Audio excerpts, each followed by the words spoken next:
Welcome to the Enlightened Misfits podcast, a space for spiritual entrepreneurs who refuse to settle for anything less than their purpose. I am your host, Lauren Perlingi. After surviving a near-death experience and being declared gone for 3 minutes, I woke up with a mission to help women turn self-sabotage into self-compassion and fear into fuel. Here, we're going to dive into raw conversations, practical tools, and inspiring stories designed to help you break free from old patterns, claim your voice, and build a business that lights up your soul.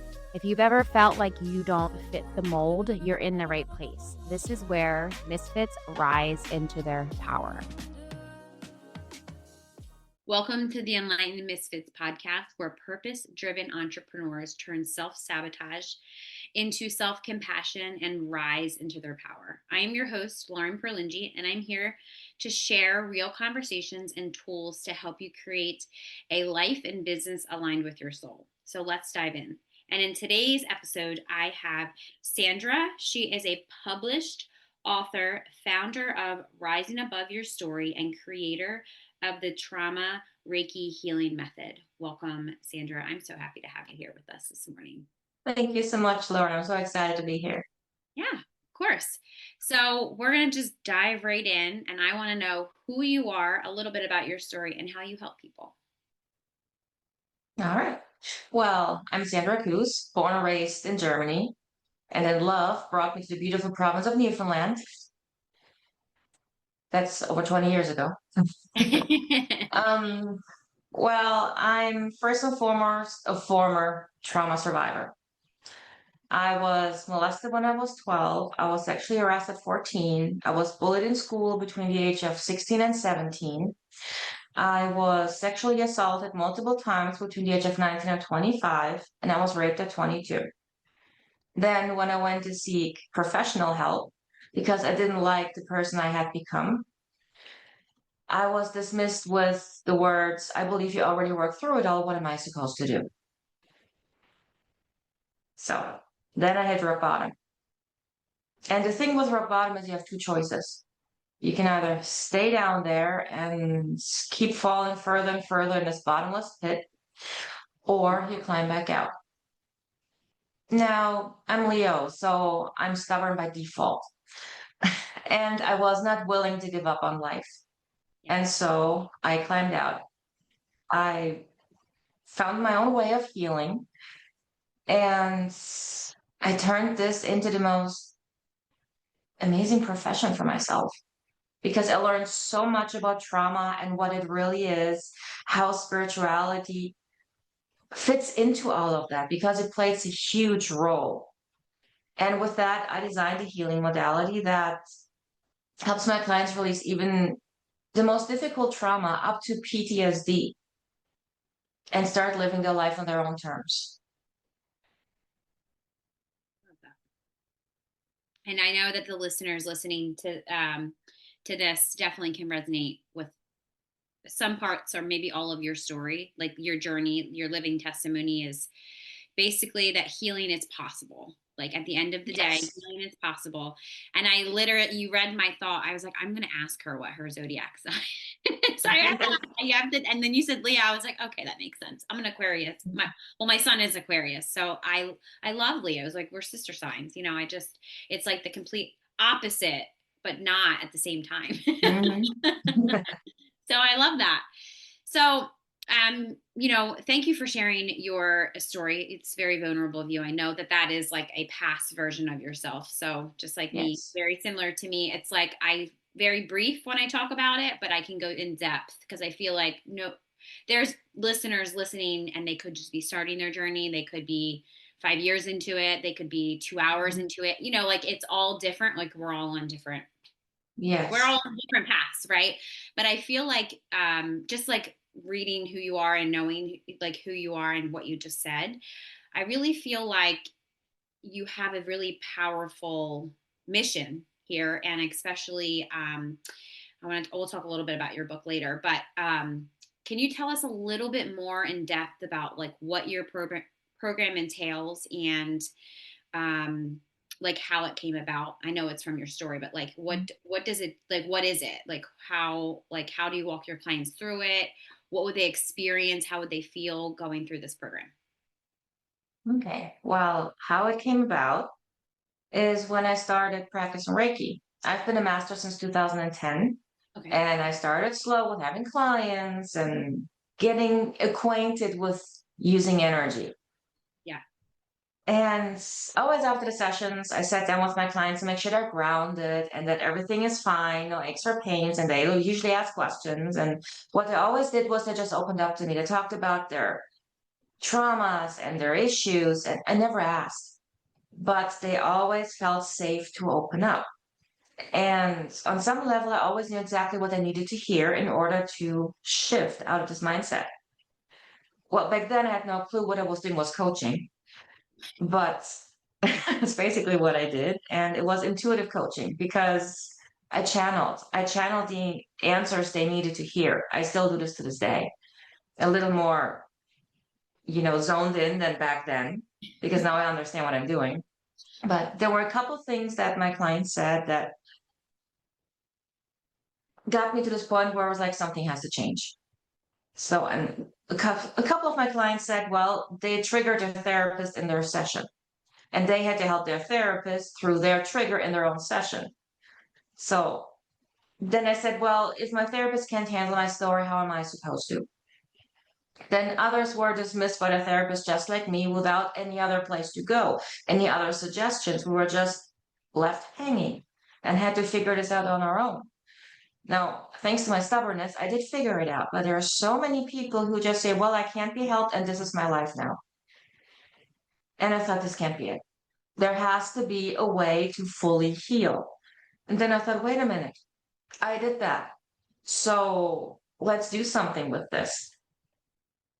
The next day, Rise Above Your Story was born. And the day after that, I started writing my first book, Journey to Yourself, How to Heal from Trauma. And this was like the path that my business was taking. It was like baby steps, because I was still dealing with some level of trauma, especially like fear of being seen, fear of rejection, fear of ridicule, fear of being seen like a fraud. All those stages that business owners, especially spiritually grounded business owners, go through because we're opening up the world to new possibilities.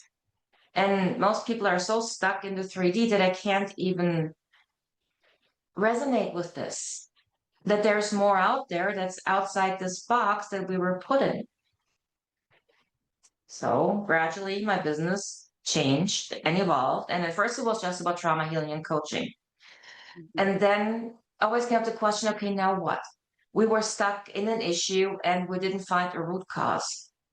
So then I started to dabble a little bit more in the Akashic records and I designed the ancestral healing method, which means we're looking to the ancestral line and see what trauma is there that could possibly be holding you back. And there's so much there that is also from trauma that we carry down through the ancestral line or past lives or karma. All of that contributes to the trauma that we carry around with us.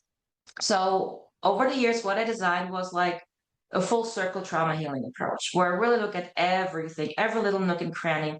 I release the trauma, or my clients release it, I guide them.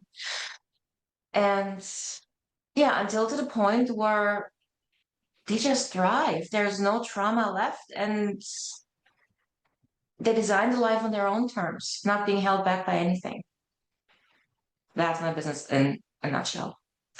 I love that. And there's so many things that have came up when you were just describing that, especially your stubbornness. And I love that you say that it, to me, is what I see and feel when you say that is literally what kept you going. Yes. Like, no, I'm not doing this. This is not it. And I wish, here's me thinking 10 years, or 6 years ago, I wish I would have found you.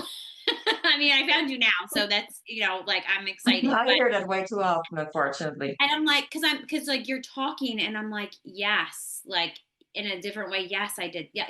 Yes. It's like, I'm in a transition again for my business now. And it's like, yeah. And I'm always telling myself, like, I don't know if you know much about human design, but like I'm a projector, so I can see the bigger picture, but for other people, but for me, I'm like, I can't see. like I just can't see it, which is why too, like even us being guides, healers, like mentors, whatever you call yourself, I feel like we also need, somebody told me they don't need coaching anymore. I was like, oh God, we got a different issue. But yeah, I love how you kind of said full circle moments, because I feel like I'm literally in this full circle moment, like right, like literally yesterday, like, oh my God, I did all of this stuff. Because people will ask me a question, and it might have been something I learned or did 4 years ago or 2 years ago, but I still somewhat, like you said, the same thing. I didn't know what I was doing. And I feel like now people are like, you always just look like you know what you're doing. And I was like, I have no fucking idea what I'm doing. And it's more, I just no idea. I mean, I do, and I am doing things, but it still feels like, what's going on? What's going on? I don't know what I'm doing. So yeah, I definitely can resonate with that. And I know all the listeners can too, because they can probably vouch. Yeah, Lauren, she just has it all put together. But I don't. But I really don't. I mean, I make it, I guess. Well, maybe from your perspective, you don't, but for your clients, you Yeah, probably do, because energetically, as healers, as coaches, as guides, we have to be so many levels above energetically than our clients. Just one level above doesn't cut it. right. So they are energetically so far below you, you're pulling them up to your level. So Right. for you, you may think like, well, I have no clue what I'm doing. But for them, you're like, oh my God, she is perfect, because they are still getting to where you are at. And when they get to that level, you're far above again and can still help them guide even further up. Yeah. Yeah. I love that. Yeah. That's actually a very good, that's a good way to put it and a good way to think about it. So thank you for that. You're So welcome. when you, when you think about, when you kind of like speak from the experience of like the unthinkable pain, or like still finding your way through like this piece and your journey, like what was like a turning point in your healing of where you shifted from surviving to like truly living again? That's a tough question. I don't know if I could pinpoint one moment. I That was mean, a channeled question. I'm like, okay, spirit, give it to me. all right. Okay. Well, let me start with where my healing journey really began, where I understood what I had to do. Okay. And that may lead me into when the next step came. It was two different men in my life who gave me important points that I needed in my healing journey. The first was a friend of mine. He was very spiritual in a time where I had no clue what that was. It was all fantasy to me, like witches, and like I wish I could like just make them numb or whatever, like magic and stuff when they try to punish someone. I was in that phase for a little bit in my Yeah. late teens. Yeah. Yes. So luckily not anymore. Anyways, he saw me sitting on the couch after I was dismissed by the psychologist, and he saw me sitting like a heap of misery, and he just looked at me with a stern face, hands on his hips, and saying, "Get the quartz crystal already." And I had no idea what he meant. So, but I did as he asked. He instructed me how to use it. And about 3 months later, I started to feel better. I started to feel a little lighter. I wasn't healed in any way, but the heaviness was gone. So everything that dragged me down was gone. Then my last boyfriend before I met my husband, when he broke up with me, he said that he was just married to a woman with mental issues. He didn't want to be dating one. Now, he didn't say that mean, he said that as a fact. And to be honest, I'm so grateful that he did, because for the first time, I was actually sitting down and looking at myself and what he was talking about, like what was I doing in this relationship? And then I was looking back at all the other relationships and I saw a pattern. And I saw that I was sabotaging each and every relationship. So if you ever watched that movie, How to Lose a Guy in 10 Days, that was me. Yeah. Literally, Same. point for point. Same. Yes, that was I get me. it. There's a lot of people I think that I think they get Yeah. it. But the thing is, it helped me understand what I needed to do, because right then and there I made the decision, I do not want to have another relationship until I'm the woman I like to be in a relationship. Yes. Now, when we talk from the spiritual aspect, I must have just made the exactly right decision, because 3 months later I met my husband. So yes, and he came in and basically to help me heal without knowing that this is what he was doing. Yeah. Now, is this your current husband that you have now? Yes. I say this current husband, and I'm just thinking about the TikTok trend. It's like, here, my current husband. And the husbands are like, what do you mean your current husband? I'm your only husband. So that's why I'm saying that. I'm like, if your husband listens, Yes. My I one and like only. that. I'm just clarifying. Yeah. Yeah. Yes. Yeah. So can you kind of speak a little bit to those women that, or maybe a past version of yourself that maybe currently in this moment that are like, all I keep this might be their belief. All I keep attracting is narcissistic men or people that abuse me. Can you kind of speak to that place and from your perspective of their part of the responsibility, maybe if they're shifting of like, I can take responsibility. I mean, I know you have to get to that point of like, I'm responsible for this, but I can't take responsibility for that. I'm not speaking to the Yes. people that are in victim because they can't see it. They're just a victim Yeah. at that point. But those women that are specifically speak to those women that are like, why does this keep happening? Like, can you speak to those women? Well, most of my clients have been in narcissistic relationships or are trying to get out of at the moment. So yeah, that's a very common subject. Yeah. When we look at it from an energetic point of view, Yeah. you are vibrating in a specific way, whether you're traumatized or not. Trauma has a certain vibration, sickness has a certain vibration, health has a certain vibration. Now, when you're being traumatized, you are in a very low vibration. And so you're attracting people with that same vibration. And when you're trying to heal, usually it's a narcissist because they just love tearing you down even more. Yeah. That's how they find their power, because they have to take power away from other people so they can feel empowered, because they're so deeply traumatized they can't even see it. They're so terrified of looking in the mirror. They're loathing themselves looking in the mirror because they feel they're so ugly, they're so horrible. And instead of feeling into the feeling and trying to heal that, they're projecting it on other people. So with that being said, when you're leaving a narcissistic relationship, you're still, I wouldn't say broken, I would say misaligned, because you have to get the vibration of healing back. So, which means if you don't do the healing work before you go into a new relationship, you attract the same energy, because this is what you know. It's like the devil you know and the devil you don't know. Right? The devil you know is a narcissist. It sucks, but at least you know what you're dealing with, until you don't, and they're really drag you down even more. Right? Then there is this hope part, because every narcissist is like playing this knight in shining armor that is coming to rescue you. And then once you're hooked in, then they flip the switch. So even when you're completely healed and you're unaware of what that man is doing, you can be dragged back down to the victim of narcissism. And coming back from that is not easy, but you already have more knowledge and you can do it a little faster than others who haven't had a chance yet. So when you're leaving a narcissistic relationship, you need to heal.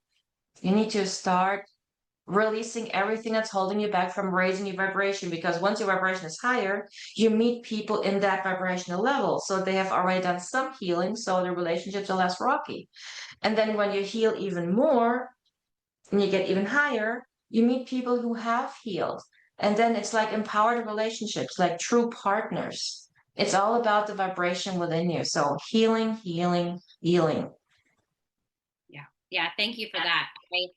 I often look back on my own like experience in my relationship, and I still feel like, now I'm in a healthy relationship, but like same thing for me. My ex-husband was very narcissistic. However, I even take so much responsibility that I turned into him. Like at the point that I was like, who am I? So then I'm like in this delusional, I don't even have like asked, I don't even know what was happening. And then I realized like, some of the traits that I, got from my parents that, we're very narcissistic. And I feel like even now, even more now ever, people just throw around that word like it's nothing. And here's me, I guess it's been, God, how long have I been divorced? Probably like 6 years, God, 7 years, separated for, something like that. I went on my healing journey, like truly healing, like looking at myself in the mirror and I'm like, oh my God, about 7 years ago. So I want to say like, I don't know, like it was like probably a year into that, I started like, of course it started coming over my social media. I'm like, what's a narcissist? What's that? What's gaslighting? What's this? What's that? What's boundary? Like had no idea what any of this was. And I was like, this describes my whole life. Like, oh my God, but then I started blaming everybody. I blamed my parents. I blamed the blame game. It was his fault. But I was like this, it was my trauma. It was all of this stuff. And then I was so excluded. The universe was like, sit your ass down by yourself. And at this point I had my daughter. So she was like 3 months old, and that was the reason why I left initially. Like, I'm not doing this. Like something was just like in me. I'm not doing this. I'm not repeating this stuff again. Like there's just no way I'm okay with this, So for the longest time I used her as my why until I realized I was the why, so like that kind of shifted for me too. And I'm sure you hear about this all the time with your own clients too. It was just like, but anyway, getting back to what I was saying, like, took a left turn there, was I hear a lot, and I'm part of this too, that it's like that feeling never really goes away. Like it's there, and like I kind of look at it like I'm like going back into like a filing cabinet, and it's like, oh yeah, I remember that, but not really like letting it drive my life anymore. So how would you, like, if somebody is in this feeling, or, like, what would you kind of guide them through, or like look deeper in? Cause I'm always like, oh, I love doing shadow work. I'm like, oh, yay. Before I was like, oh God, we're not doing that. So it was like a different mindset of like excited to understand a deeper level to that. Well, first of all, when I work with a client who is in a narcissistic relationship I'm looking at the ancestral line. Okay. Because yes, we're attracted to narcissists because we have been dealing with this for most of our lives. So usually it's a parent. So, Yeah. and if it's a parent, how did a parent become a narcissist? So we go deeper to grandparents. How are the grandparents? And then the great grandparents. And after that, they have no clue what else. But this is already a pattern. So this is a pattern of repetition. So, and then you are the first one in the family who is actually healing from that narcissism. But from the ancestral line, the trauma is still attached to you. So then I go into the Akashic records and I look for the place of origin. Where was the first generation where this narcissism happened and has been going on since it came to you and inadvertently to your daughter? So then we release that in the Akashic records, release you from that and your whole family line going backwards and forward, which means if you release that within yourself, your daughter will not have to go through it because you're healing it for her. Right.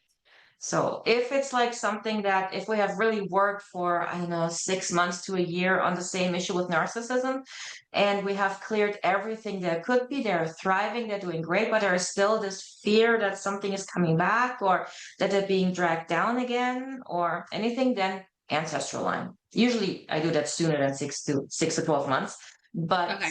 I'm like, God, it really oh my depends. God. No. 6 months, No, like, no. oh God. 6 days, please. No. Yes. But I look at the ancestral line because Yeah. usually if something happened from parents, then grandparents, great grandparents, that's a pattern. And patterns mean there is a place of origin. And so I figure this out and release them from that. So that energy is gone then. And then there's more freedom coming and of course more emotional hangovers, which means the energy that we released had to come up and then they're sitting there for days feeling like crap and bawling their eyes out. But it's just the energy that's leaving. That was anchored in the body and it has to get out somehow. And I call that the emotional hangover because it just really feels like one. Wow, that explains my last 2 months. Not even realizing, again, here I am, beginning of our conversation. I'm like, I don't know what the fuck's happening. I don't know what's going on. I mean, like, my spirit, obviously, my higher self does. I'm not listening to her like sometimes, and And like, I was just thinking, I heard ancestral trauma, and that's why I was like, I have to ask her this question, because, you know, you're the expert Mhm. here. I'm like, I need to know. And then I'm like, oh, okay. That's what's been going on the last couple months.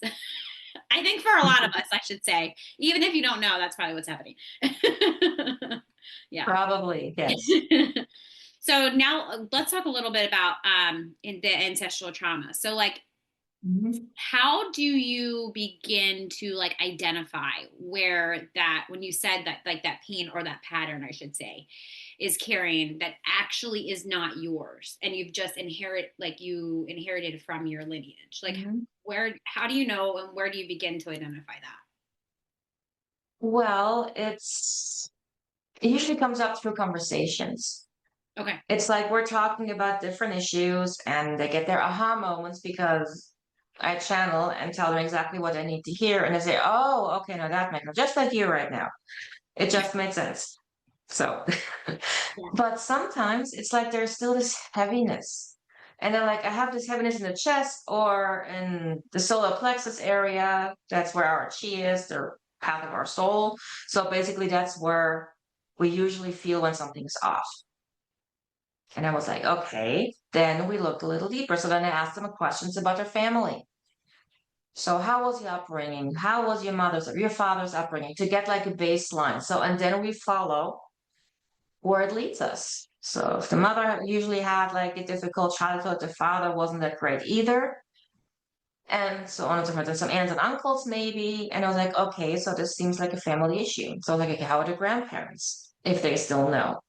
And at that point, we can already tell there is something going on that's going deeper. So then I take my pendulum and I go into the Akashic records and I just ask.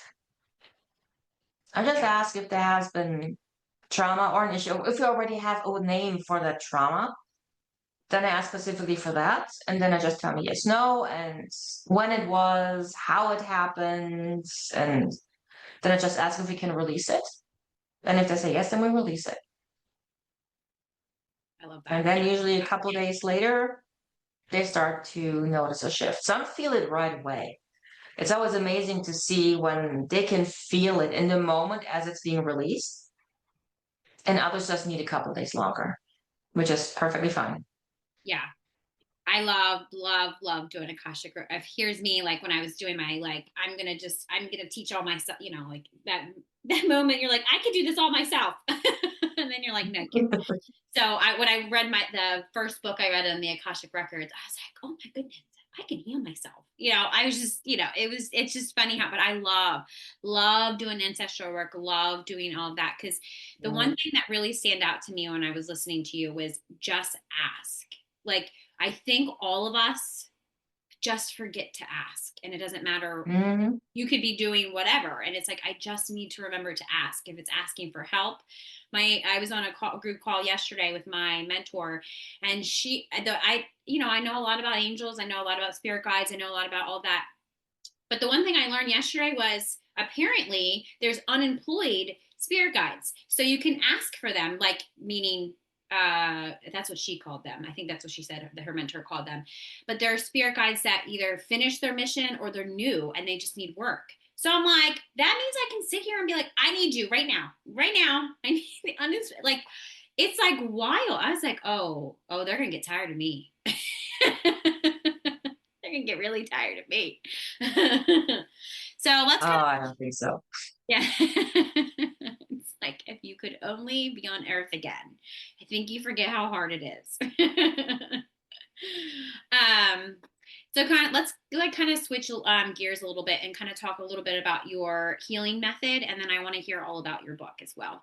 So when you developed these methods, like the different traditional, like these are different traditional healing approaches, but also like Reiki, how do you kind of support your clients in healing both personal and ancestral layers of trauma through your system that you created?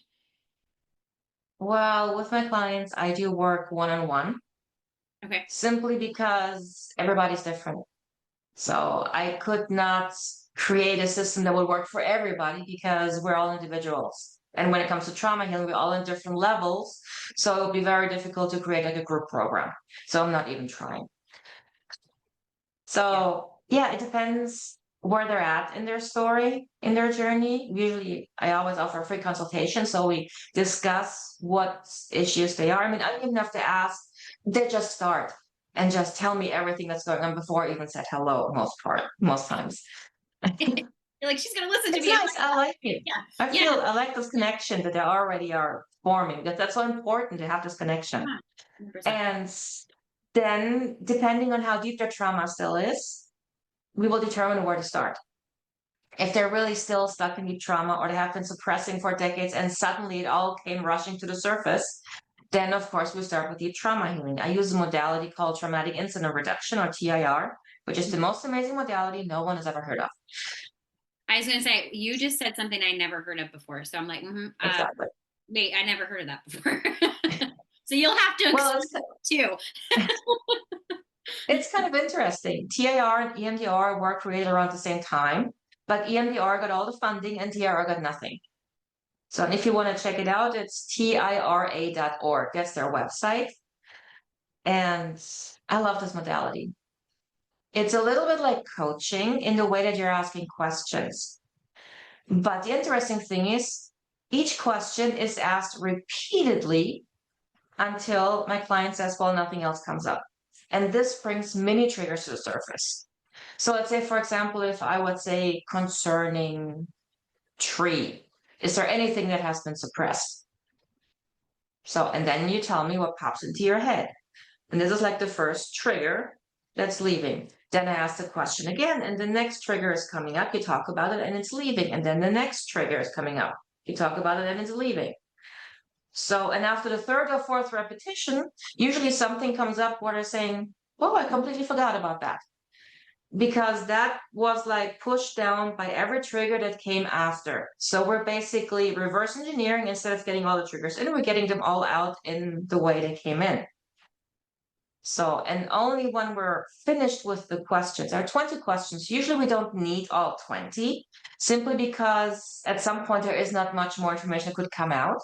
And then we go into the actual trauma. And then I ask them to repeatedly tell me, okay, what happened? What happened? What happened? At some point they want to strangle me because they have to repeat it another time. But that's okay because the last trigger is coming out. And after that, their trauma feels like the same as if I would say I have wooden floors. Who cares if I have wooden floors? And the trauma will become just like that. Who cares? It will become as insignificant as what you had for lunch a couple days ago. Okay. So, Okay. So I think somebody, I guess somebody probably adapted this to be their own method, but I have heard of that. Somebody that I know, mutually, she calls it somatic soul renewal. And that's kind of like what she was explaining. So I have heard of that. It's just not. okay. Yeah. So she changed it a little bit for herself, but yes. Yeah.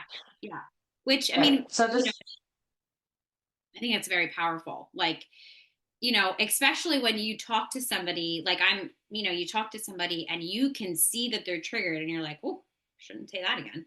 I mean, if it's just in a general conversation, and I feel like I do that a lot, but my intention is never to trigger people. So like I know that my intention is just, I'm simply curious to ask, like what's, if I'm just in normal conversation, I'm not talking about client sessions. And I started to have this belief a couple years ago that like, I shouldn't talk because every time I talk, I trigger people. So then I had to kind of work through that too, because then I was taking everything so personally. And I feel like once you realize, like what you just explained, you realize that, I mean, now I know that it has nothing to do with me and it has everything to do with them. And it makes, it's not a reflection on me, but I feel like that thought pattern and that process is hard. I mean, sometimes it's still hard because you don't ever really want to hurt somebody or like make them feel pain. But at the same time, you're like, that's not my responsibility. true. But then again, when you don't want to trigger people, don't want to hurt them, you're coming from a perspective of trauma. Right. I'm coming from a perspective of healing, saying, okay, let's trigger the shit out of you so we can get rid of this. Right. Because it's my job to trigger people. So the trigger can come up, we release it, and it's gone. It's not coming back. Yeah, that's a good statement. Now, is this just for your clients, or this is just with everybody? Do you have this mindset? No, this is for the clients that need it. So this will be the first step. If they're really struggling with deep trauma, we start there. Okay. So and then we go into coaching. So I call this trauma Reiki because I use Reiki and coaching together. So that's where we go into the trauma that's not so deep that we can release through just talking about it and releasing the energy. Because what we have to understand is that every time a trigger comes up, it comes up with a ton of energy. Mm-hmm. And the trigger is only so hard because of the amount of energy that's coming with it. So if you're releasing the energy while your client is talking about the trigger, what's going on, what they're seeing, you're releasing the force of the trigger for them. So it's like you're pulling on two sides, and this releases the trigger so fast. I get people out of a PTSD attack in my sessions when like something really unexpected and really powerful is coming up, releasing it with Reiki. They can breathe again, they can talk about it. It's all right. It may not be completely released. Usually PTSD, you need about 4 to 5 sessions to fully release it, like every aspect of it, but it's so powerful to combine those two methods. Yeah, I agree. Yeah, I use the shaman. I usually I use 3 different ones. So like theta Reiki, just regular Reiki, or I use the shamanic healing. Whatever, it's all personalized, same thing, very personalized to them, that how it works, like how it works. But yeah, Right. it's definitely, I definitely, I'm definitely noticing more and more when somebody with PTSD, could take a couple months. Like it could take, if they have weekly, I don't ever want to do more than weekly sessions. We don't need to do twice weekly. That's not, like, give your body a break. But yeah, I'm noticing more and more the more sessions I do it that way. It's like a couple months. Even I'm just going back from my experience too. It took me a couple months to release one of that area. So, I'm just assuming that, they also need, and you just clarified it because you said the same thing. Well, what I've learned with especially PTSD is that even if they leave the session and they feel balanced and neutral, their mind is still going, they're processing. And so they're processing themselves back into a huge trigger. Yes. And we can't wait a week and let this fester for a week. They will explode. So then we have another session to release even more. And I'm trying to explain to them, well, don't go down the rabbit hole, give your body a break. Because releasing the energy and releasing the trigger and going through it and seeing it, takes a lot of strain on your body. I mean, I have some clients who release energy and it's so painful. Like it starts in the abdomen, it goes into the chest, then they can't breathe in their throat. Sometimes people can't talk for a while. Then it goes in the head and a major headache. Like I can't pull out the energy as fast as it's trying to move up and out.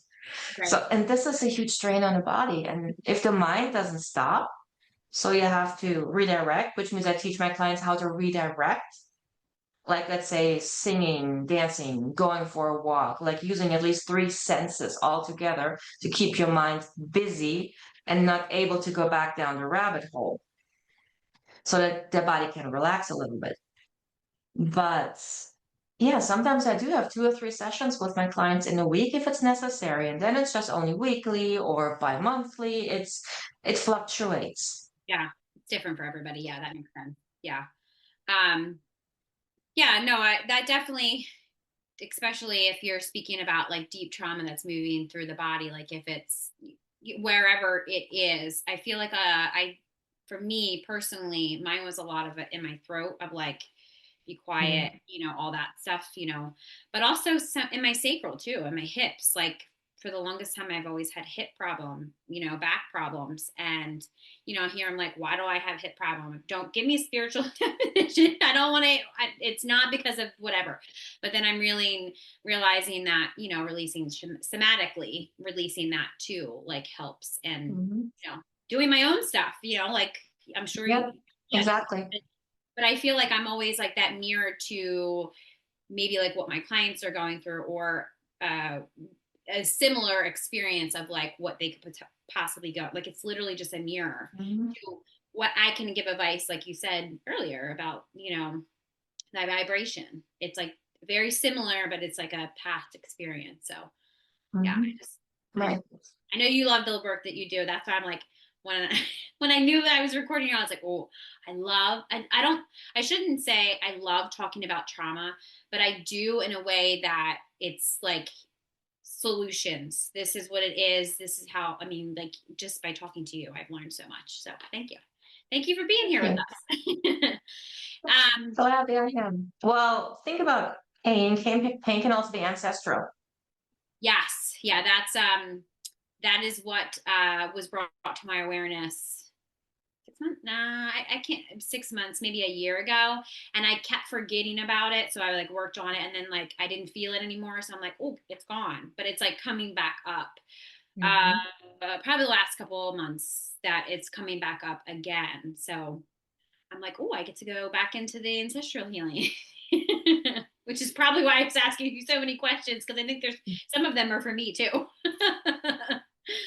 Probably. Well, I did have a client once for an ancestral reading, and she had pain in the middle of her back, and she had it since forever. And she was like, the doctors, they don't see anything wrong. There is nothing Yeah. that could be. So when I asked her, well, what about your family? Well, my mother had it, my grandmother too. And I was like, well, that's a pattern. So we went on the ancestral line and we looked, and about, was it 10 or 15 generations past, there was an abusive husband. And he was pushing his wife down to the floor and had his boot on her back to keep her down. That was the image that I got. And that was never healed in the ancestral line. So that trauma was the back pain that all the women going forward were experiencing at one point in their lives. And we released it. 3 days later, she messaged me, back pain is gone. Yeah. So that's how powerful that work in the Akashic Records really is. Because you can't go back to where it happened and tell that guy, hey, stop it. But the energetic residue you can release. That was never healed. The trauma that was never healed, whether it was physical or mental, emotionally, is still there and is being carried down to that one ancestor who's ready to heal that. Yeah. Yeah, that makes a lot of sense. That was kind of like how one of the ancestral healing sessions that I had done, like I knew immediately like this side of my body would hurt. So I did it, you know, I know that I believe in all of everything that you're saying, and I know it works because it happened that every time I would get stressed out or something really big in my life would happen, like this whole side of my body to the point, and I like right here, and I would touch and it would hurt so bad.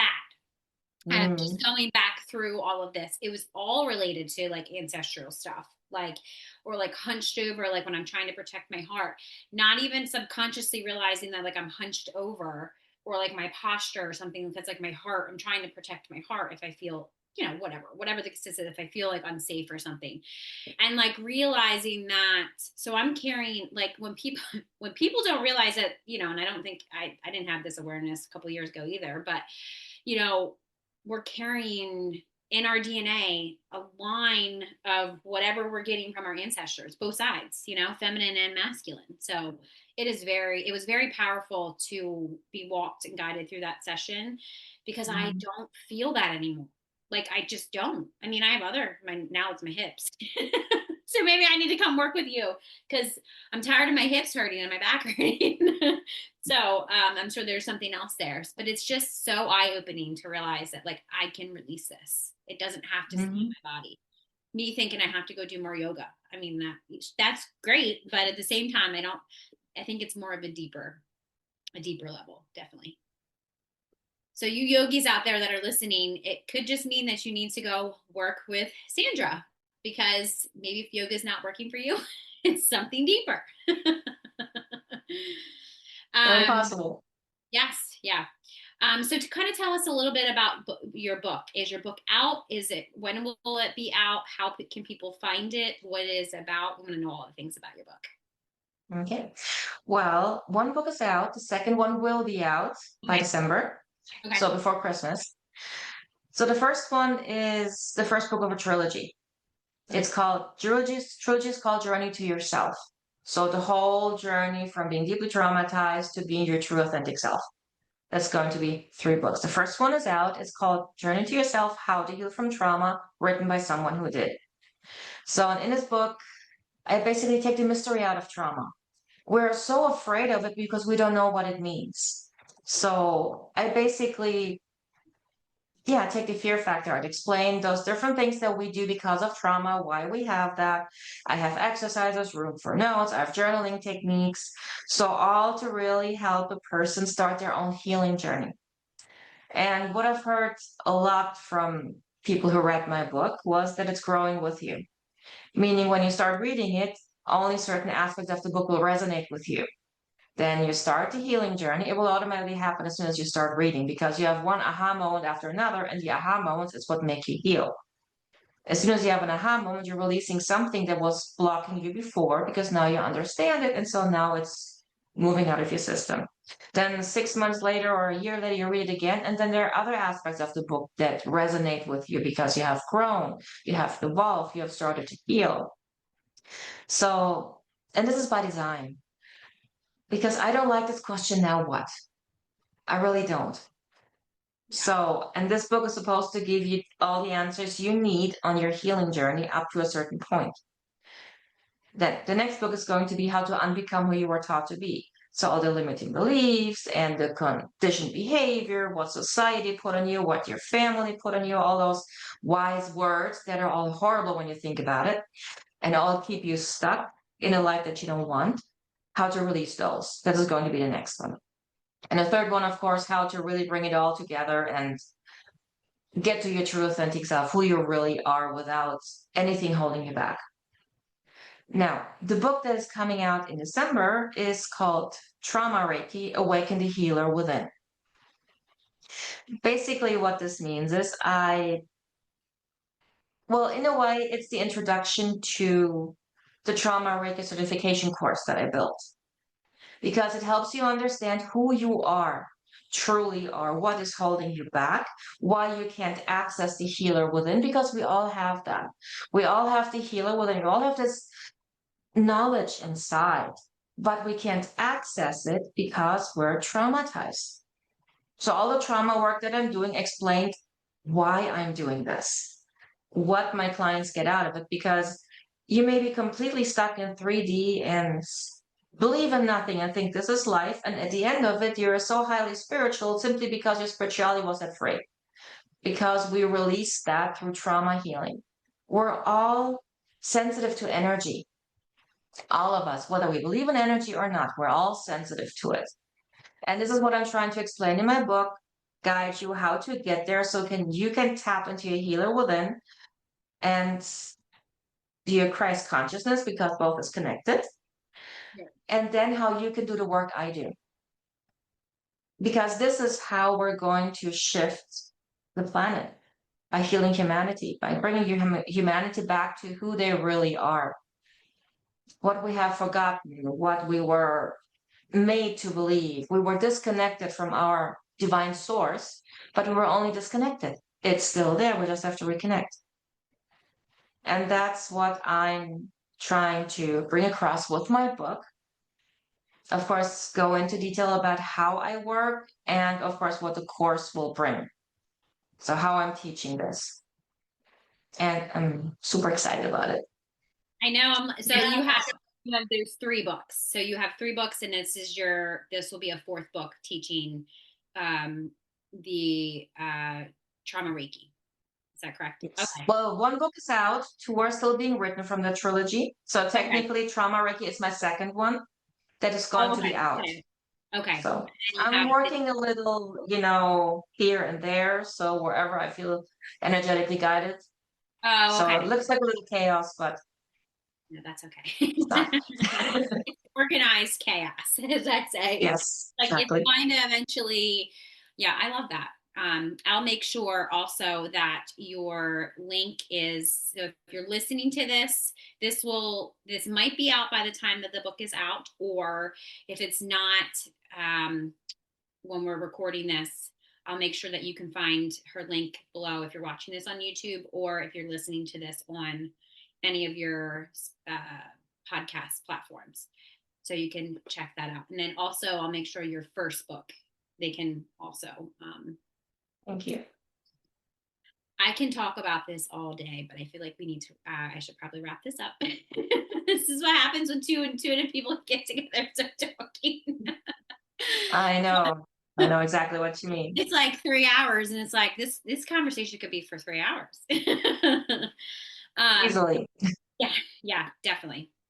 But I want to value your time and the listeners' time. So before we wrap up, if for anybody that is listening that might feel like broken or stuck or hopeless, what would you want them to know today about the possibilities of feeling full of healing and reclaiming their life? Well, trauma is not a life sentence. Everything you need to heal, you have already within you. You just have to tap into that.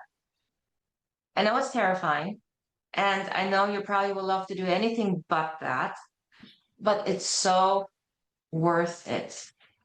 You have no idea how worth it is, because right now you're stuck in trauma, and wherever you are, you can't even see that there is something else out there. So you have to have a little faith and take it one step at a time. And don't forget to look where you used to be and where you are now. And just imagine 2 years from now, if you would look back to where you used to be now and where you're going to be, it's going to be 2 different worlds if you start to be brave and start your healing journey one day at a time. Love that. Love that. Well, thank you so much for joining us on today's episode with Sandra. And thank you so much for listening to the Enlightened Misfits podcast. Join me inside the Enlightened Misfits Sisterhood. It's our community for spiritual entrepreneurs rising into purpose. You can connect with me on Instagram at the Mermaid Light or the link in the Sisterhood below in the show notes. And if you feel that this episode was something that resonated with you, and you want to connect more with Sandra, make sure you do that. All of her links will be below, like I said earlier, in the description box. Or if you're watching this over on YouTube, you will have all of her links to connect with her. Make sure you don't forget to subscribe, leave a review, and share this episode with somebody that you feel that would gain knowledge from listening. I hope you have an amazing rest of your week, and I will see you next week. If today's episode spoke to you and you're ready to rise with support, I'd love to invite you in to the Enlightened Misfits Sisterhood, a sacred community for spiritual entrepreneurs to heal, grow, and lead with purpose. You can join us by using the link below in the show notes or connecting with me over on Facebook or Instagram at The Mermaid Light. If you loved today's episode, subscribe, share, and leave a review. This helps support us reach more women who are ready to rise. Remember, your journey isn't about fitting in. It's about embracing the truth of who you are. Until next time, stay inspired, stay aligned, and keep creating your extraordinary path. This is Lauren, and you've been listening to the Enlightened Misfits podcast.